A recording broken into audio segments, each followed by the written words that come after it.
Good morning and welcome to a walk with Tilly. And what a beautiful morning it is. Look at that sky.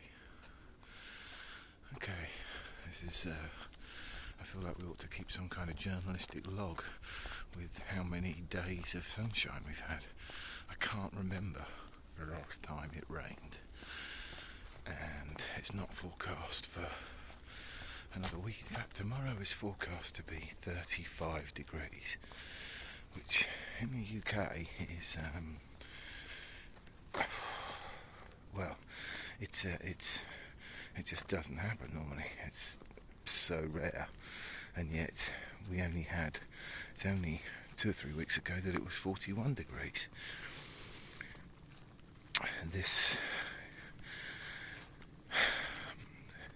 And yet the way it's being discussed in the media is so blasé. Tilly, this way. As if it's nothing, it's just a bit more warm weather. Yet it's so far from what would have, to this point, been classed the norm, that I am very surprised it's not garnering more attention.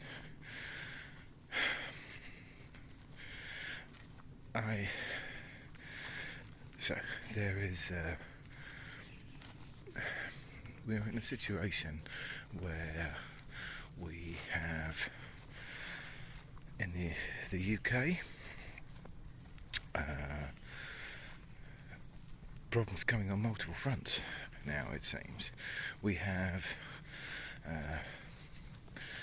a war in Ukraine, which is effectively causing a massive restriction on oil supply, which in turn, the constriction on supply, is causing huge inflation. There are other reasons why there's inflation, but primarily the biggest factor by a margin is oil, because it runs everything. It's every part of our life in the Western world is governed by oil.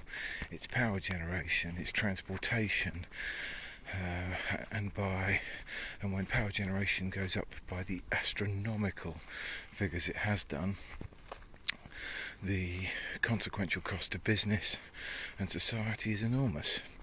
Now, the UK has decided, or the UK government has decided at the moment, to do nothing about the next step, but up to date they have chosen a path of,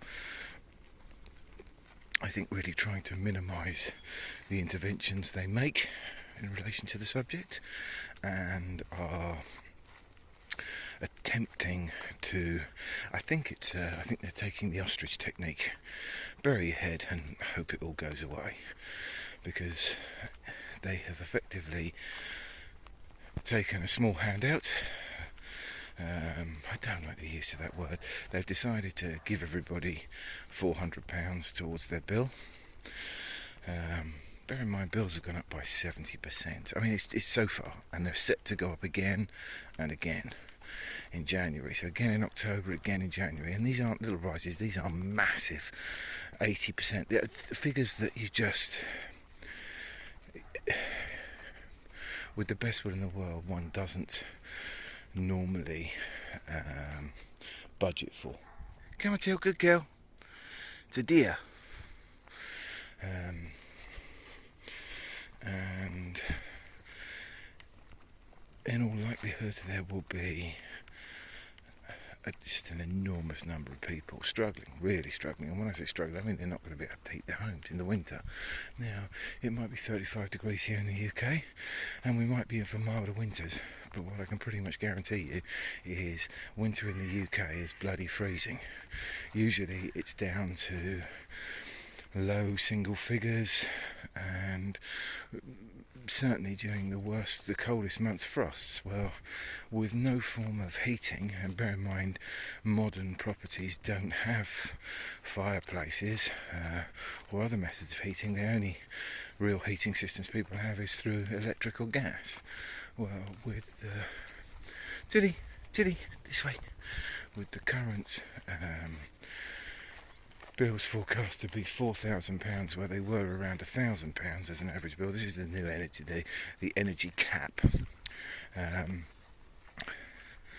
This suggests that there will be an awful lot of misery, real suffering. But it's a choice, it's a political decision, because you don't have to structure that in the way that has been chosen to. I am pretty confident that everything has been structured around the industry, the businesses, everything.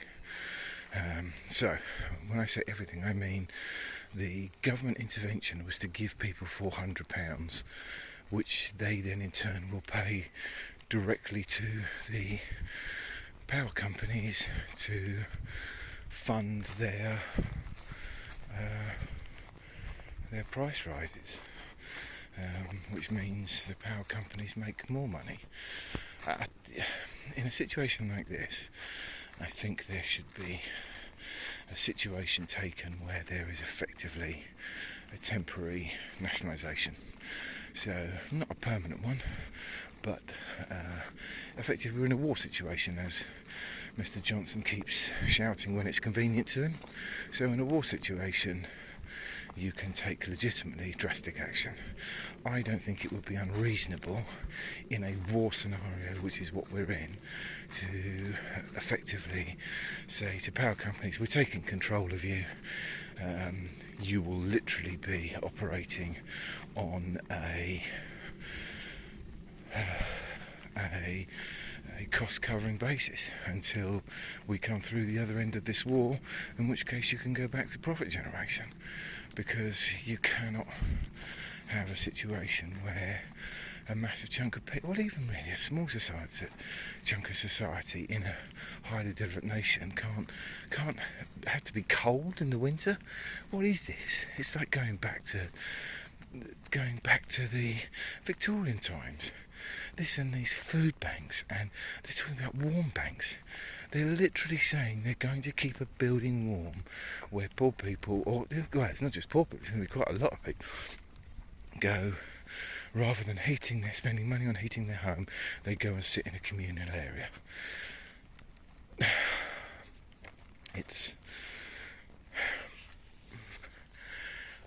I can't believe what's happening in the UK every day. It's taking my breath away more and more.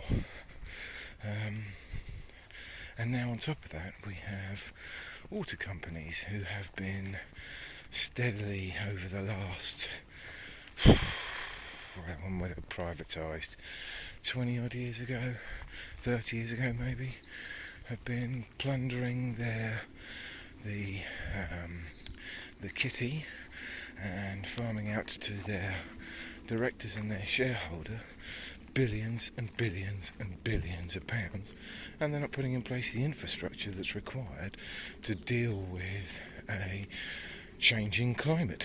Yet everybody has agreed that the climate is changing. So I can't possibly conceive why that is. People are moaning about hosepipe ban, which, when you're paying for your water by the litre, it does seem that the minimum standard the company should do is be able to pay that, be able to supply that water at least.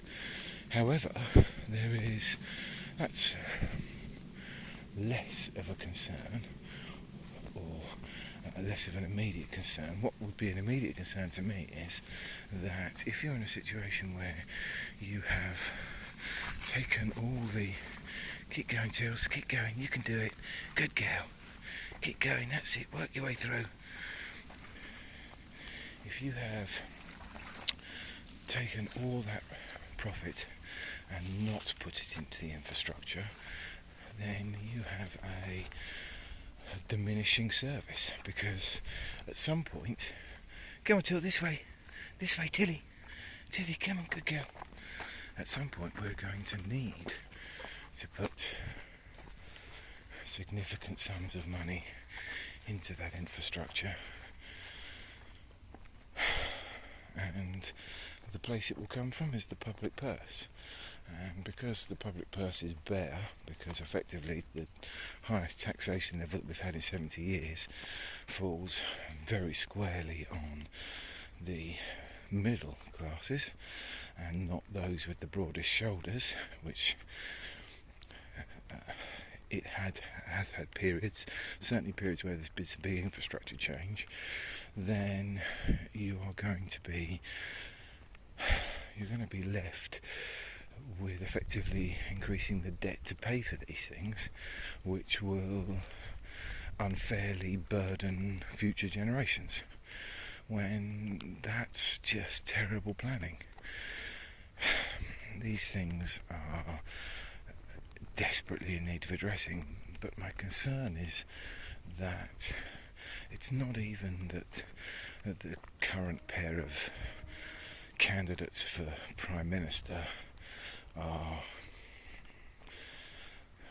both oddly inept, but also absolutely bereft of ideas, because it's become obviously apparent that they are doing the bidding of their paymasters, the donors, these weird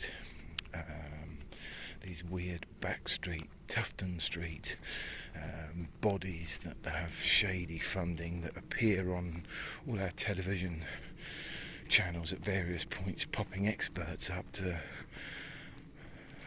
basically say we can't do anything, the status quo. This isn't good. It's not good for society, and it's certainly not good for the public understanding or developing a greater understanding of what's actually going on. And until some of these questions actually are propositioned, then these things aren't going to change. So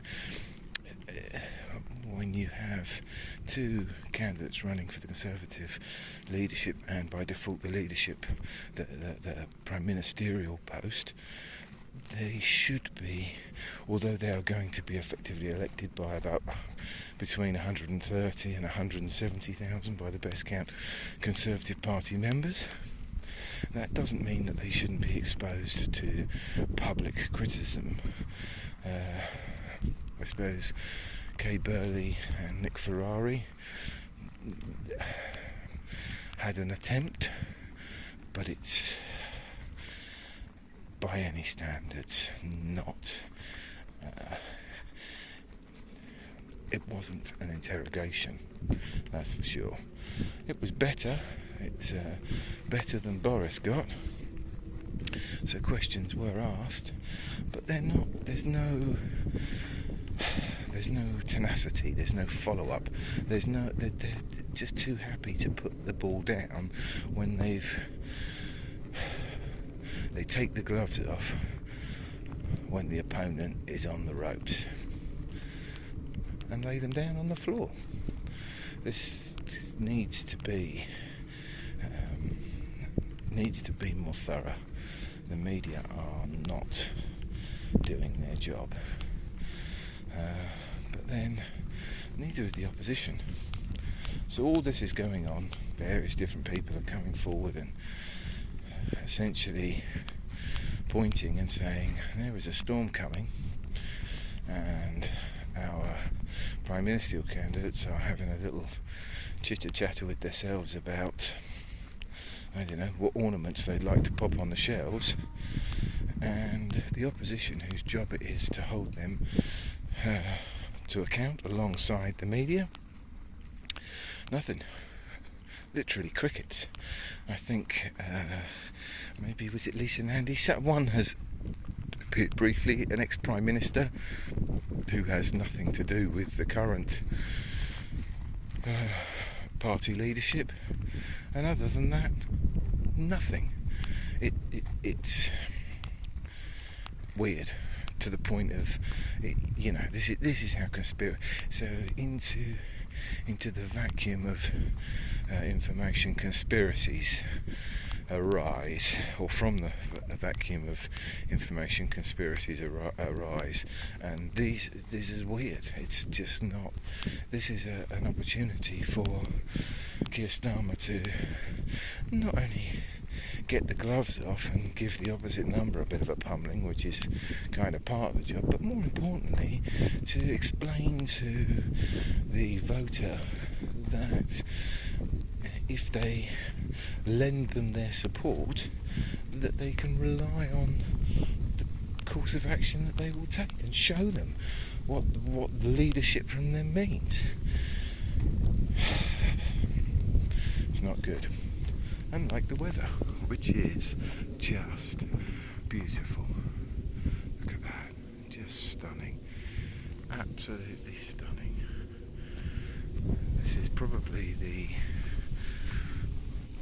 warmest summer I've experienced. I am very much middle-aged, late middle-aged probably, more accurately, and I have never known weather in the UK like this. It's both glorious and alarming in equal measure. I think we're going to have to voice some of my thoughts about the climate change question, but that is for another video. Have a lovely day.